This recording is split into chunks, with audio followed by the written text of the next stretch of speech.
Swerte po ito mga bossing ko pagdating sa usapin ng pera, lalo-lalo na't mabisang proteksyon para saan man ikaw tutungo ay hindi ka mapapahamak. Para puro swerte ang darating sa buhay po ninyo. Kung kayo po isa sa mga mahilig sa mga pampaswerte at nais nyo po itong gawin mga bossing ko, huwag na po kayo magpatumpik-tumpik pa at makakatulong po ito upang sa ganon, mabilis ang pasok ng swerte, lalo-lalo na tungkol sa usapin ng pera.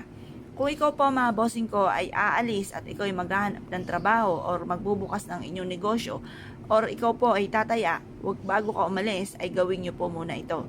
Ito po mga bossing ko ay ang asin at ganoon din po ang perpektong kombinasyon na pangatlo sa ginawa kong pampaswerte nung ako'y nagsisimula pa lamang. Ito po yung marami ng patutuo sa akin at napaka-generous ng pampaswerteng ito dahil mula nang ito po'y aking ginawa, ay hindi na ako makapaniwala sa mga blessing na dumating. Bukod sa aking sipag at tiyaga, dahil ako po'y lagi rin